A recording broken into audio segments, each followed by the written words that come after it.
நீங்கள் இந்த 1,30,00,000 பேருக்கு கொடுத்தீங்க பாருங்க, அது 5,000 ரூபா. அது 1,30,00,000 பேரில் கிட்டத்தட்ட 75-80% யாருன்னா திமுக அனுதாபிகள்.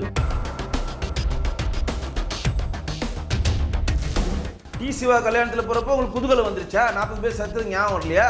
ஜெகன்மோகன் ரெட்டியோட சொந்தக்காரங்க கல்யாணத்துக்கு இங்கே போகிறப்ப உங்களுக்கு குதூகலம் வந்துருச்சு, 40 பேர் செத்துறது மறந்து போச்சு. கீர்த்தி ரஜேஷ் வீட்டில் போயிட்டு பொங்கலில் போய் அவங்க வீட்டில் பொங்கலை கிண்டுறீங்களே, விஜய் கிண்டாரு. அப்போ அவருக்கு வந்து 41 பேர் செத்தது, விக்கிரவாண்டில் 6 பேர் செத்தது, மதுரையில் 3 பேர் செத்தது, மொத்தம் 53 பேர் செத்த சமாதியில் தானே இந்த தாவேக்கா கட்சியே இருக்கு.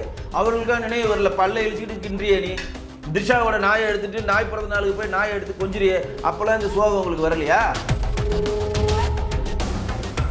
பொங்கல் வந்துருச்சு, எல்லாம் சோகமாயிடுங்க. நம்ம கிறிஸ்மஸுக்கு மட்டும் தான் சந்தோஷமா இருக்கும், தீபாவளிக்கு சோகமா இருக்கணும், பொங்கலுக்கு சோகமா இருக்கணும், மற்ற இந்து பண்டிகைக்கெல்லாம் சோகமா இருக்கணும், கிறிஸ்மஸுக்கு மட்டும் குதூகலமா இருக்குன்னா என்ன மாதிரி அரசியல் கட்சி தலைவரியா நீ? வணக்கம் சார். வணக்கம் மேடம்.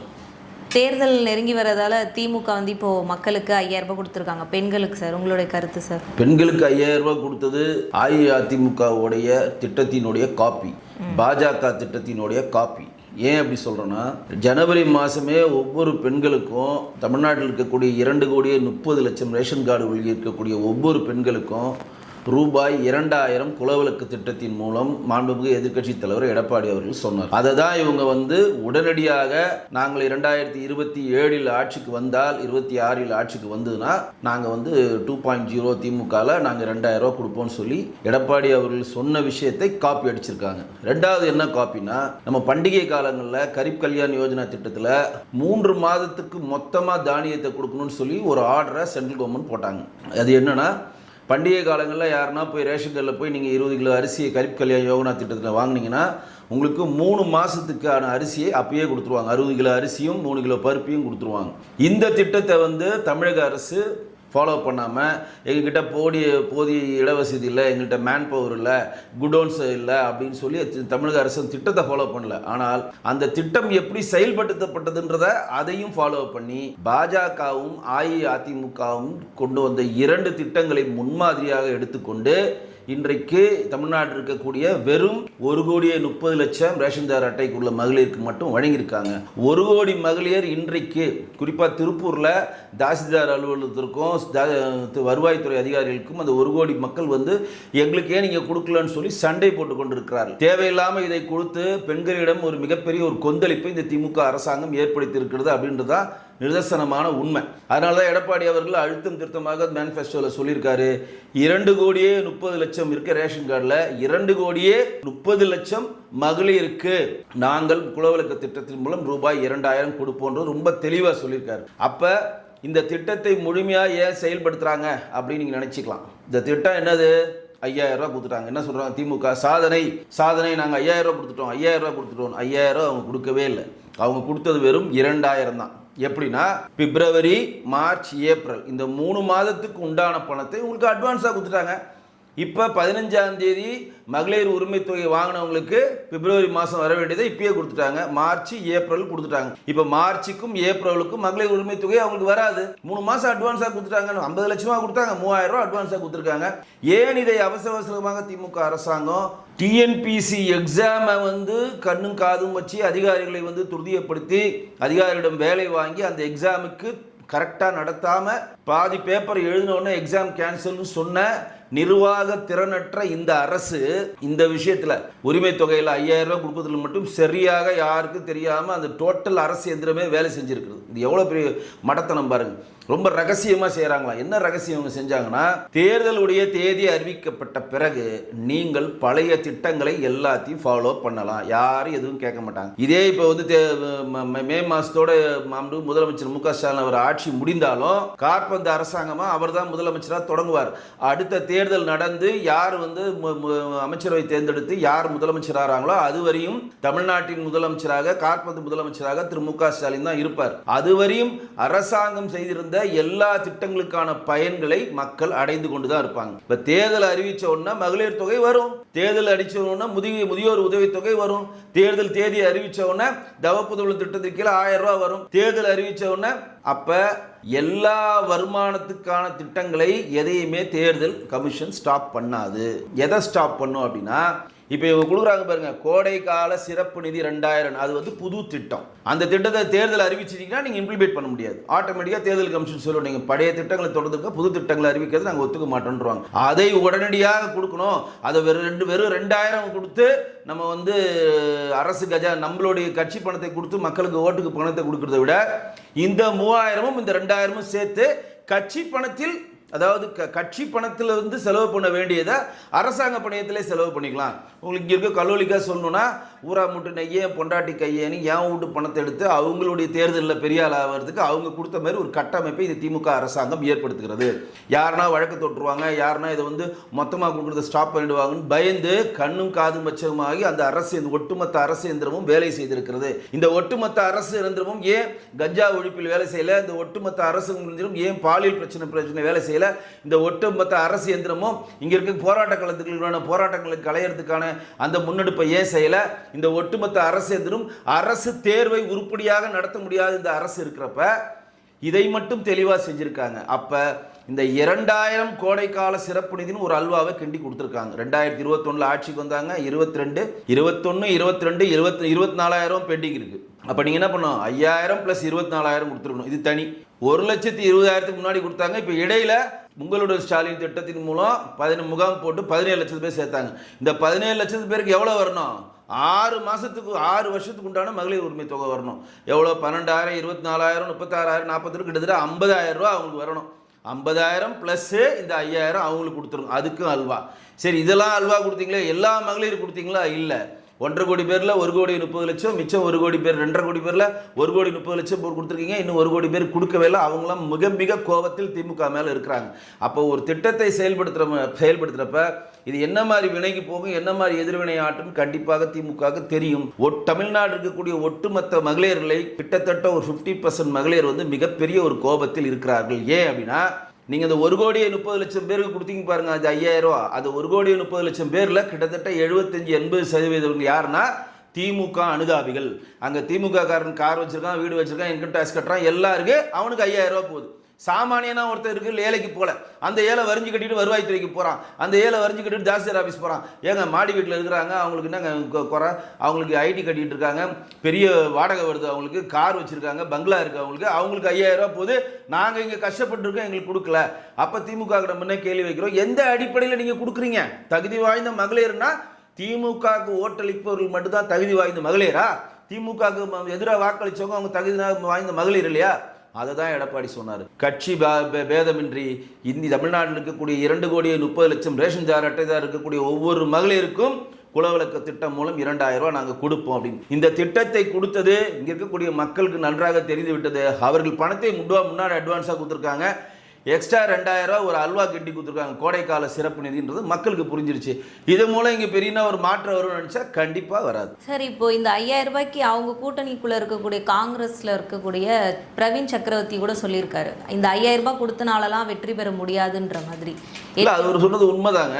11 தேர்தலில் இந்த மாதிரி 5,000 கொடுக்குற மேட்டர்லாம் நடந்துச்சு. அதில் வந்து 4 தேர்தல் தான் வெற்றி அடைஞ்சோம், மிச்சம் இருக்கக்கூடிய 6 தேர்தல் வெற்றியே பெறலை அப்படின்னு சொல்லி ஒரு டேட்டா கொடுத்துருக்காரு. இந்த மாதிரி இலவசங்கள். ரெண்டாவது வந்து இன்றைக்கு வந்து கொடுத்துட்டு சும்மா இருக்காமல் ஆர்எஸ் பாரதி ஒரு அறிக்கை கொடுக்குறாரு. என்னென்னா, இனிமேல் வந்து எந்த கட்சிக்காரங்களும் எங்கள் கூட்டணியில் எங்களுக்கு ப்ரெஷர் பண்ண முடியாது. ஏன்னா மகளிர் உரிமை தொகை கொடுத்து நாங்கள் எங்களுடைய ஓட்டு வங்கியை உயர்த்தி விட்டோம். இனிமேல் எந்த கட்சியாக இருந்தாலும் எங்கள் கூட்டணி கட்சிகள் நாங்கள் கொடுக்கறதா வாங்கிக்கணும். ஆட்சியில் பங்கு, மண்ணாங்கட்டி, அது எதுவுமே கேட்கக்கூடாது அப்படின்னு ஆர்எஸ் பாரதி ஒரு ட்விட்டு போட்டார்.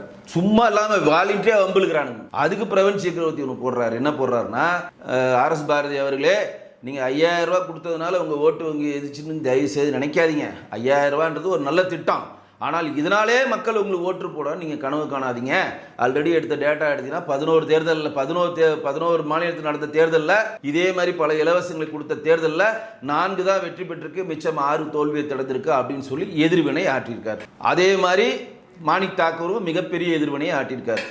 நீங்கள் செய்த பிழைகளுக்கெல்லாம் நாங்கள் உங்களுடன் சேர்ந்ததனால் பழியை சுமக்கிறோம் அப்படின்னா என்ன அர்த்தம்? நீங்க ஊழல் செஞ்சதுக்கெல்லாம் நாங்க வேற வழி இல்லாம உங்களை காப்பாத்தணும்னு அர்த்தம். மாணிக் தாக்கூர் நேரடியா சொல்றாருங்க. திமுக ஊழல் கட்சிங்க. திமுக இருக்கக்கூடிய கூட்டணி கட்சியான காங்கிரஸை சேர்ந்த மாணிக் தாக்கூர் நேரடியா சொல்றாரு திமுக ஒரு ஊழல் கட்சி. சொல்லாம சொல்றாரு. இதுக்கு என்ன அர்த்தம் சொல்லுங்க? நீங்கள் என்னென்ன விஷயங்கள் தவறுதலாக நீங்க அந்த ஆட்சி காலத்துல பண்ணீங்களோ அதற்கான பழிகளை நாங்கள் சுமந்து கொண்டிருக்கிறோம். 2G தான் சொல்றாரு அவர். அப்படியே 2G தான் நேரடியா சொல்றாரு. நீங்கள் சம்பாதிக்கிறதுக்காக நீங்கள் என்னென்ன வாங்கினீங்களோ வேறு வழி இல்லை, கூட்டணி இருக்கிறதுனால நாங்கள் பழியை நாங்கள் சுமந்துக்கிட்டு நாங்கள் சிலுவை மாதிரி தாங்கிட்டு இருக்கோங்களா அப்படின்னு நேரடியாக சொல்லிட்டு, நீங்கள் இந்த மாதிரி 5000 ரூபா கொடுத்தனால எனக்கு இது வேணாம் அது வேணான்னு சொல்கிறதெல்லாம் முதல்ல நிப்பாட்டுங்க. உங்களுடைய பணம், உங்களுடைய கமிஷன், உங்களுடைய லஞ்சம் அதெல்லாம் எதுவுமே வேணாம். எங்களுக்கு உரிய மரியாதையை கொடுங்க. மரியாதையை கேட்டு வாங்குறான் என் காங்கிரஸ்காரன் இன்னைக்கு. எங்களுக்கு உரியான மரியாதையை கொடுங்க, எங்களுக்கு உரிய அன்பை கொடுங்க அப்படின்னு சொல்லி மாணிக் தாக்கூர் நீங்கள் எதிர்வினை ஆற்றிருக்காரு. அப்போ தெளிவாக தெரிஞ்சு விட்டது மாணிக் தாக்கூர் ராகுல் காந்தியின் குரல். ஏன் அப்படின்னா அவர் இன்னொன்று பதிவு விடுறார், சூப்பர் பதிவு. இன்றைக்கு நாடாளுமன்றத்தில் நடந்த கூட்டத்தில் காங்கிரஸை சேர்ந்த கிட்டத்தட்ட ஒரு 15 எம்பிகள் சஸ்பெண்ட் செய்யப்பட்டாங்க. அதில் ஒருத்தர் மாணிக் தாக்கூர், இன்னொருத்தர் நம்ம மதுரை எம்பியாக இருக்கக்கூடிய வெங்கடேசன். இவர்கள் எல்லாம் சஸ்பெண்ட் பண்ணுறப்ப திமுகவை சேர்ந்தவர்கள் யாரும் ஏன் சஸ்பெண்ட் செய்யப்படவில்லை? நாங்கள் போராட்டத்தை நாங்கள் ஒரு பிரச்சனையை முன்னெடுத்து செல்லும் போது எங்களிடம் ஏன் கைகோர்க்கல அப்படின்றதையும் போட்டு உடச்சிட்டார். அப்படின்னா என்ன அர்த்தம்? நாடாளுமன்றத்தில் திமுக காங்கிரஸையான இண்டி கூட்டணிக்கு சப்போர்ட் பண்ணலை அப்படின்றத தெளிவாக சொல்லிட்டார். இதுக்கு மேலே எதனா மானம் உள்ள ஒரு காங்கிரஸ்காரன் திமுக கூட்டணியில் இருந்தானா அது அவங்களுடைய இதுவே தான் சார்னு நான் சொல்லுவேன். ஏன்னா இவ்வளோ தெளிவாக உடச்சி யாரும் பேச முடியாதுங்க. உடச்சி விட்டார் எல்லாரையும். இதே மதுரை வடக்கு தொகுதியில் நானே போட்டிடுவேன். ஏன் கார்கேட்டு நான் அப்ரூவ் வாங்கிட்டேன். எனக்கு போட்டி இன்னும் போஸ்ட் ஓட்டுறோட நான் வரவேற்கிறேன். இங்கே இருக்கக்கூடிய மதுரை வடக்கு எம்எல்ஏ இருக்கக்கூடிய தளபதி எங்கள் கட்சியை இழிவாக பேசினார். அவர் மன்னிப்பு கேட்க சொல்லி இங்கே இருக்கக்கூடிய மாண்பு முதலமைச்சர் மு க ஸ்டாலின் ஏன் சொல்லலை? கண்ணப்ப என்ன சொல்கிறார் மீட்டிங்கில்?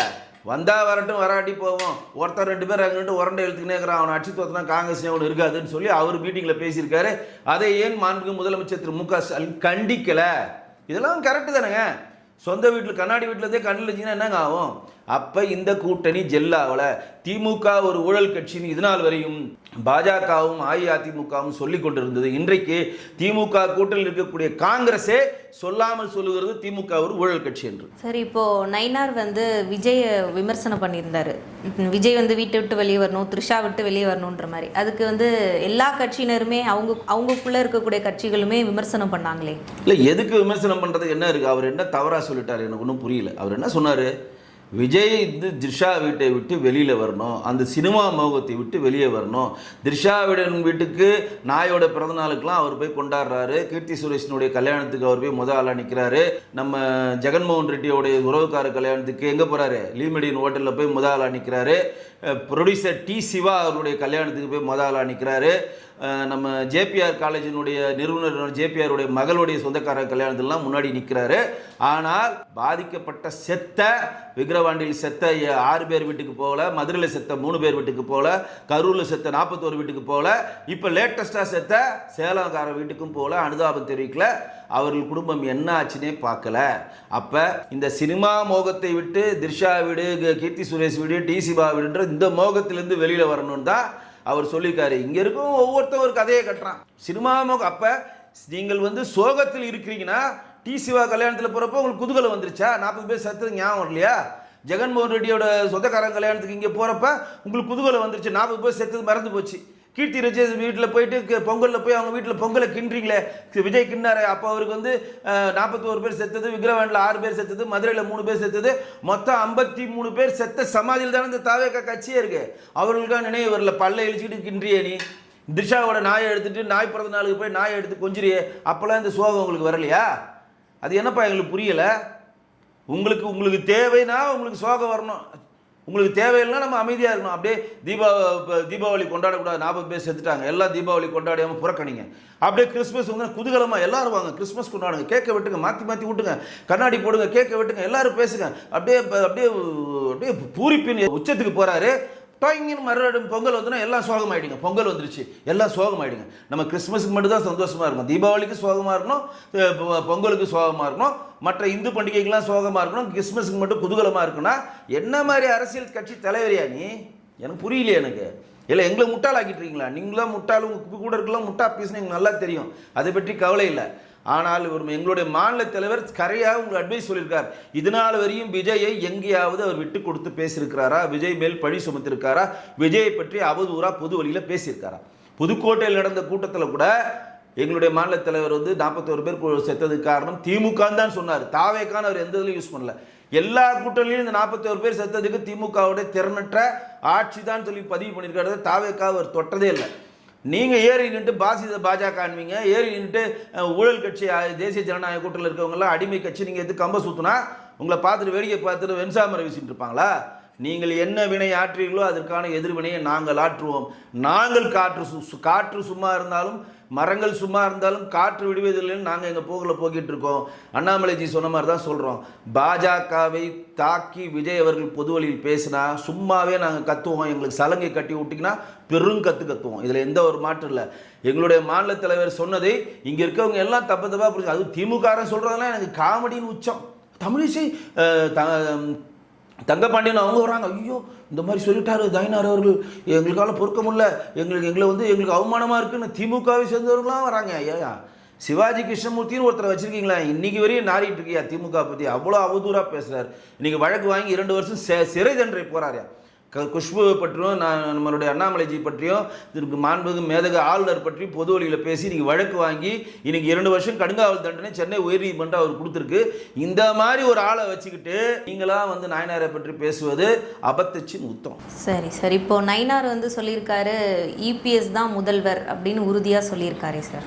நாயனார்லாம் சொல்லுங்க, இபிஎஸ் தான் முதல்வர். மாண்புமிகு உள்துறை அமைச்சர் அமித்ஷா அவர்கள் 2025 இந்த இதில் டிடிகேவுடைய ஐடிசி ஹோட்டல் நடந்த பிஜேபியும் அஇஅதிமுகவும் தேசிய கூட்டணியில் நடந்த அந்த அன்றைக்கு தமிழ்நாட்டில் தேசிய ஜனநாயக கூட்டணிக்கு நம்மளுடைய எடப்பாடி பழனிசாமி அவர் தான் தலைமை தாங்குவார். தமிழ்நாட்டில் தேசிய ஜனநாயக கூட்டணியினுடைய முதலமைச்சர் வேட்பாளர் எதிர்க்கட்சி தலைவராக கூட எடப்பாடி பழனிசாமி தான். தமிழ்நாட்டில் இருக்கக்கூடிய ஒவ்வொரு பாஜக தொண்டரும் எடப்பாடி பழனிசாமி அவர்களை முதல்வராக்குவதற்கான வேலைகளை சங்கல்பமிட்டு பார்க்க வேண்டும் சொல்லி எங்கள் முன்னாள் மாநில தலைவர் அண்ணாமலைஜியும் சொல்லியிருக்காரு. அதுதான் நாயனாரும் சொல்லிட்டு இருக்காரு. இது நாயனார் சொன்ன கருத்து கிடையாது. அமித்ஷா அவர்கள் தெளிவாக டேட்டாவை கொடுத்துட்டு போயிட்டார். இவர் தான் முதல்வர் வேட்பாளர், இவரை ஜெயிக்க வைக்கிறதுக்காக நம்ம எல்லாம் பாடுபடணும். நம்மளுடைய இலக்கு 2029, 26 இலக்கு திரு மாண்புமிகு முதலமைச்சர் திரு எடப்பாடி பழனிசாமி, எதிர்க்கட்சி தலைவர் எடப்பாடி பழனிசாமி தமிழ்நாட்டின் முதலமைச்சர் ஆக்க வேண்டும் என்பதுதான் இங்கே இருக்கக்கூடிய பாஜக தொண்டரின் ஒருவருடைய இலக்கு. அப்ப தேசிய ஜனநாயக கூட்டணி மிக வலுவாக இருக்கிறது. இன்றைக்கு இந்தி கூட்டணி சொல்லுகிற, மதச்சார்பற்ற முற்போக்கு கூட்டணி சொல்லுகிற காங்கிரஸ் திமுக அங்க வைக்கிற எல்லா கட்சியும் இன்னைக்கு கலகலத்து போயிருக்கு. காங்கிரஸ் இன்னைக்கு தாவேக்கா போறதுக்கான எல்லா வேலையும் பண்ணிட்டாங்க.